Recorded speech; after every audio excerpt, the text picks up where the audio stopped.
Ya pemirsa, untuk informasi selengkapnya mengenai Rakernas PDIP ini, kita akan bergabung bersama reporter Cikal Multazam dan juru kamera Amin Subarkah dari Sanur, Bali. Cikal, apa agenda penting yang akan dibahas dalam Rakernas kali ini? 53, 900.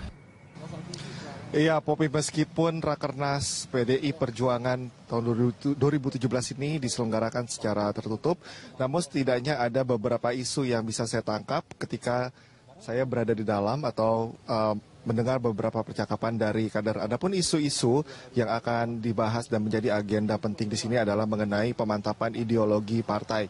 Seperti kita ketahui bahwa PDI Perjuangan ini memiliki ideologi untuk menjunjung keberagaman, kemudian asas Pancasila, dan inilah yang coba ditekankan dan dikuatkan dalam Rakernas kali ini menghadapi atau melihat bagaimana situasi dinamika politik, kemudian apa yang terjadi pada sosial aspek kemasyarakatan di sini, dan nantinya ini akan diimplementasikan dalam langkah atau sikap politik yang akan diambil oleh PDI Perjuangan menghadapi beberapa kegiatan politik di masa yang akan datang. Karena seperti kita ketahui ada beberapa isu seperti kelompok sektarian, kemudian kelompok identitas yang bisa saja mengancam NKRI, kemudian ideologi Pancasila, inilah yang coba untuk dikuatkan, kemudian akan menjadi sikap politik dari PDI Perjuangan setelah Rakernas ini. Isu yang kemudian akan menjadi agenda penting yakni menghadapi Pilkada 2018. Memang PDI Perjuangan sampai dengan sejauh ini belum mengusung banyak nama untuk dijadikan calon pemimpin, baik itu dari level gubernur, bupati, maupun dari sampai dengan wali kota. Tetapi nantinya dalam Rakernas ini akan dibahas, kemudian akan memunculkan nama-nama baik itu dari kader yang berpotensi ataupun melalui sistem koalisi antar partai lain. Nantinya ini pula yang akan ditegaskan dalam Rakernas ini. Kemudian juga bagaimana persiapan menghadapi pemilihan legislatif pada tahun 2019 untuk memastikan di setiap cabang, baik itu DPP, DPD, kemudian DPC, sudah memastikan bahwa syarat-syarat ketentuan yang sudah ditetapkan oleh KPU ini bisa disiapkan begitu atau bisa direalisasikan oleh seluruh level atau tingkatan di kepartaian. Kemudian diagendakan pada hari ini, yang informasi yang kami dapatkan, Ketua Umum PDI Perjuangan Megawati Soekarno Putri juga akan hadir untuk melakukan pembukaan. Namun sekali lagi bahwa Rakernas ini diselenggarakan secara tertutup, tidak boleh diliput karena akan membahas langkah-langkah strategis dan rencana kerja yang sudah dikerjakan sebelumnya dan akan dievaluasi pada Rakernas kali ini. Dan kemudian jika saya melihat bagaimana kondisinya di lokasi tempat Rakernas ini di kawasan Sanur, Bali, ini sudah ada pengamanan dari pihak kepolisian, baik itu dari Polda maupun Polresta dan juga Brimob untuk menjaga beberapa ring, mulai dari bagian depan kawasan ini kemudian sampai ke tempat lokasi Rakernas ini berlangsung. Popi. Ya Cikal, ini dikabarkan Presiden Joko Widodo akan hadir dalam acara ini. Apakah benar demikian?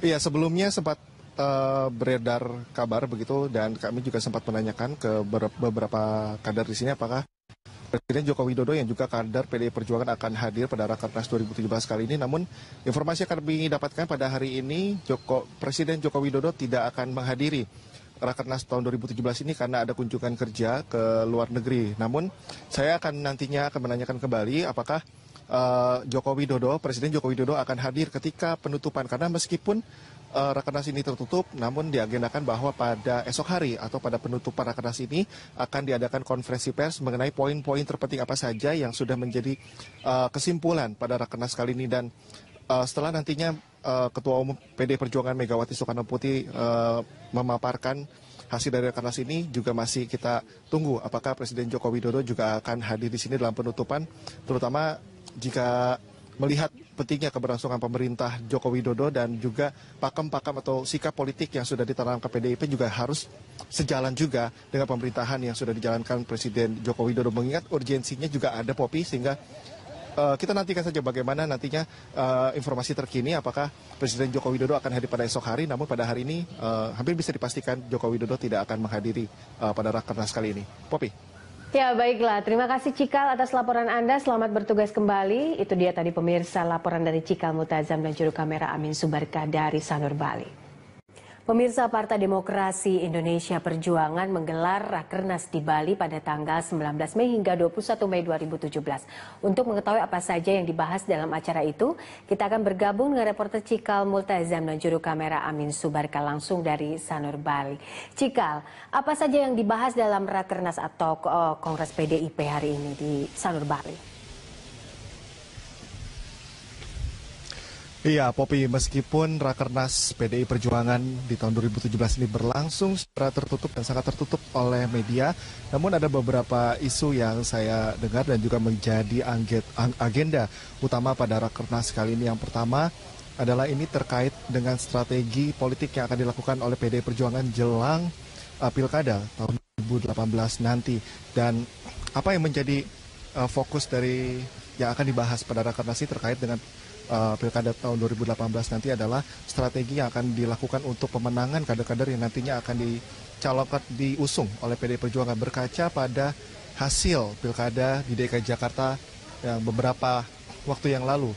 PDI Perjuangan yang mengusung pasangan Ahok dan Jarot ini kalah dari pasangan Anies dan Sandi, dan ini adalah menjadi refleksi tersendiri bagi PDI Perjuangan untuk nanti menentukan langkah-langkah yang akan dilakukan. Memang sampai dengan saat ini PDI Perjuangan belum mengusung nama-nama kader begitu, baik itu kader langsung dari PDI Perjuangan dan juga maupun nantinya melalui strategi koalisi antar partai lain. Tetapi yang kami dengar di sini bahwa di beberapa wilayah nantinya memang PDI Perjuangan telah mempersiapkan nama-nama yang dinilai memiliki kompetensi untuk menjabat sebagai pemimpin daerah, baik itu di level gubernur, kemudian bupati maupun wali kota. Dan kemudian ada fokus dari pembahasan selain juga nantinya akan membahas tentang strategi politik jelang pemilihan tahun 2018 nantinya juga akan disiapkan menuju ke verifikasi yang dilakukan oleh KPU menjelang pemilihan legislatif tahun 2019. Ada persyarat yang sudah diumumkan oleh KPU bahwa di setiap partai yang akan didaftarkan dalam pemilu legislatif tahun 2019 nanti harus mencakup di seluruh level di partai harus mencakup kader perempuan sebanyak 30%, dan ini yang akan dievaluasi melihat bagaimana kondisi kemudian kader-kader di tiap tingkatan, baik itu di DPP, di DPD atau daerah, kemudian di DPC atau Dewan Pengurus Cabang.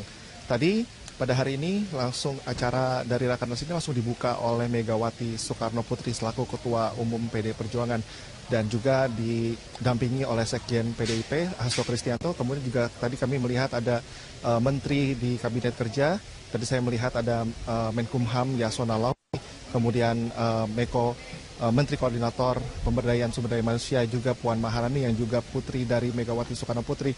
Namun seperti yang terjadi sebelumnya pada saat konsolidasi internal kemarin, baik itu kader dari daerah maupun juga beberapa tokoh-tokoh ini tidak menyampaikan apapun mengenai agenda yang lebih terperinci pada Rakernas kali ini. Kemudian selain menyiapkan strategi begitu menjelang Pilkada nanti tahun 2018 juga tadi juga sempat dibahas bagaimana isu-isu lainnya menjadi sorotan.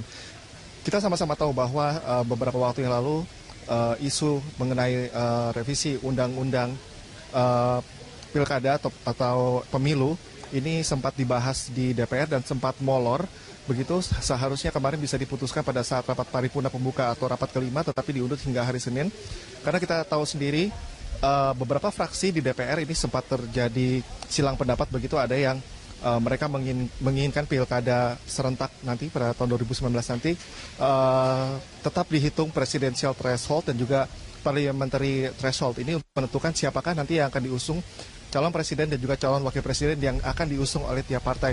PDI Perjuangan sudah menyampaikan sikap mereka di DPR bahwa mereka mendukung presidensial threshold sebesar 20%. Artinya partai-partai besar ini yang akan bisa mengajukan nama calon presidennya ini, sikap ini didasarkan kepada partai-partai dengan jaminan suara yang besar ini lebih bisa memunculkan atau memberikan calon nama yang dijamin kompetensinya dan juga dijamin suaranya. Kemudian ada beberapa partai lain begitu yang mereka mengusung jalan tengah seperti 5% suara untuk persyaratan presidensial threshold, kemudian juga ada yang 0%, artinya semua partai baik partai besar, kecil, menengah juga bisa mengajukan nama-nama untuk calon presiden. Dan inilah langkah-langkah yang akan dilakukan PDI Perjuangan mengingat masih ada waktu hingga Senin nanti, artinya lobby-lobby politik di level parlemen atau di level DPR ini bisa dilobi begitu untuk sama-sama satu visi begitu dengan PDI Perjuangan, mengingat RUU Pemilu ini juga menjadi sorotan baik itu waktu keputusan yang molor, kemudian juga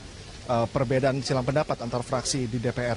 Kemudian dari beberapa poin tadi yang tidak kalah penting adalah hadirnya Ketua Umum Megawati Soekarno Putri ini adalah untuk memantapkan ideologi partai, karena juga pemantapan ideologi partai ini menjadi sorotan tersendiri.